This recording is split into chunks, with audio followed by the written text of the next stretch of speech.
Here is my audience. As you can see, there's 1, 2, 3, 4, 5, 6, 7, and 8 members of the audience.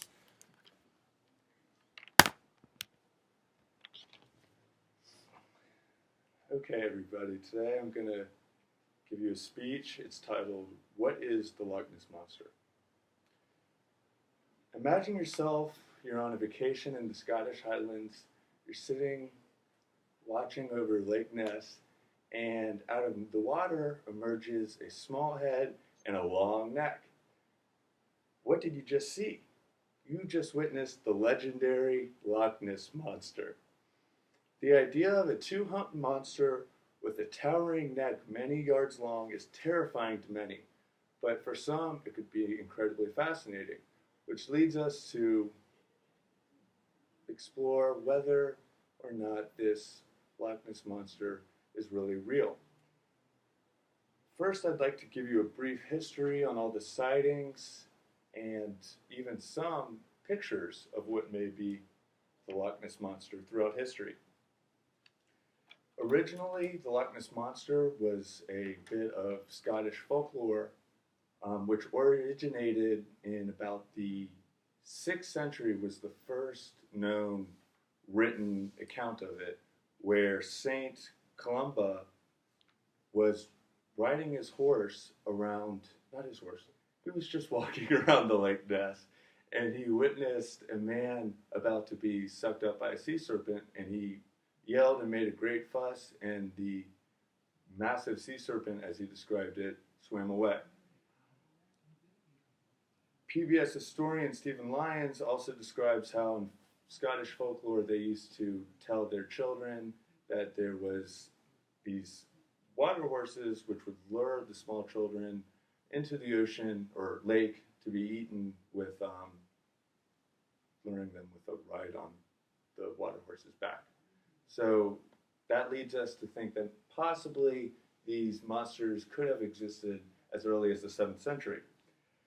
According to Amy Ticken of British Encyclopedia, in 1933, the legend of the Loch Ness Monster began to grow, especially after George Spicer and his wife, which is the first modern account, said to have witnessed the Loch Ness Monster on a drive. The most famous of all photographs of Nessie, which is another name for the Loch Ness Monster, was taken by a British gynecologist named Robert Wilson. The picture was taken in 1937, and after it followed a great frenzy of speculation into the monster. Now, the amount of sightings made the possibility of Nessie maybe a remote possibility, so there were a few searches that were conducted in the 20th century for Nessie.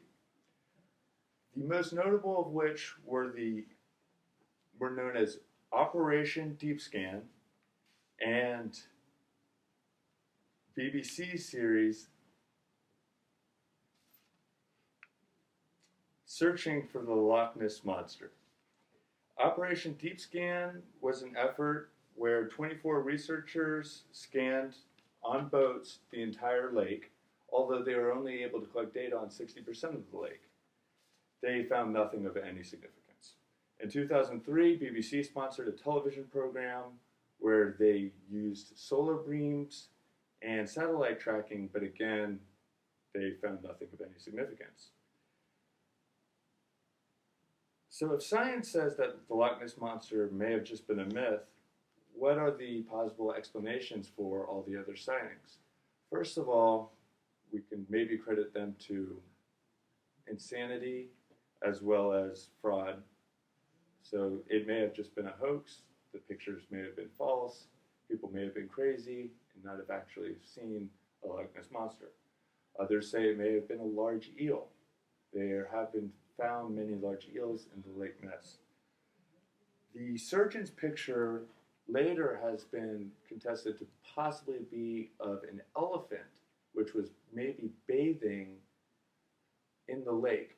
Circuses came through Scotland, and it's possible that they camped by the lake, and maybe elephants went bathing in the lake. there may be many different explanations for what witnesses saw, and that probably decreases the chance that the Loch Ness Monster really exists.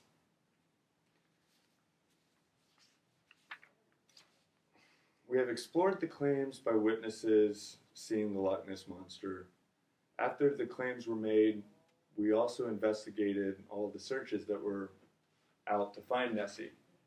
Finally, when the searches turned up empty, I explained that the other possible explanations for the sightings of the Loch Ness Monster.